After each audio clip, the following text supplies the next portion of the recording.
আপনার বাজেটের আজকে সেরা ল্যাপটপের কালেকশন দেখবা ভাই। 12 জেনারেশন ল্যাপটপ কত দিচ্ছে? 11 জেনারেশন হচ্ছে 12,000, 12 generation 12,500, 360 2-in-1 touch screen laptop 8GB ভেরিয়েন্টের মাত্র 16,000 টাকা। এরপরে আসেন ভাইয়া 6 জেনারেশন 16GB ভেরিয়েন্ট মাত্র 22,500 টাকা। এরপরে হচ্ছে ডেডিকেটেড গ্রাফিক্স কার্ড সহ G6, এই যে এডিট বুক, এর পাশাপাশি 4 finger logo G6 dedicated graphics card সহ 16GB র্যাম মাত্র 26,000 টাকা।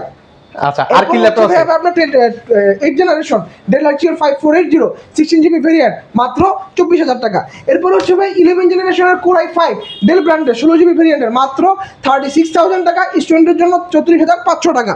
এরপরে হচ্ছে ভাই আপনার এলিট বুক 845G7 Ryzen 5 Pro 4650 সিরিজ, এই মডেলের আজকে অফার প্রাইস থাকবে মাত্র 35,500 টাকা। এরপরে হচ্ছে ভাই প্রোবুকের 440G10 ইউনিভার্সিটি অফ জার্মানিতে ইউজ করা হয়েছে ল্যাপটপটা উলসবার্গে ইউনিভার্সিটি অফ উলসবার্গের ল্যাপটপগুলো ইউজ করা হয়েছে একটা ইউনিভার্সিটি প্রজেক্টে। Core i5 10 generation 16GB RAM 512GB SSD, offer price মাত্র 38,500 টাকা। স্টুডেন্ট ফ্রিল্যান্সারদের জন্য অফার প্রাইস মাত্র 36,000 টাকা। এরপরে হচ্ছে ভাই বড় ডিসপ্লের মধ্যে ডেল ল্যাটিটিউড 5520 100% ব্যাটারি হেলথ দিয়ে Core i7 11 generation, offer price মাত্র 37,000 টাকা। এবং প্রত্যেকটা ল্যাপটপে আপনারা গিফট হিসেবে পাবেন একটা মাউস প্যাড এবং হচ্ছে আপনার একটা কিবোর্ড, এখানে হচ্ছে আকর্ষণীয় ব্যাগ এবং একটা মাউস প্যাড পাবেন। এবং যারা রেফার করবেন, কাস্টমারকে রেফার করলে একটা র্যাপোর ব্যান্ডের ওয়ারেন্টি সহ কিবোর্ড মাউসের কম্বো প্যাক জিতে নিতে পারবেন।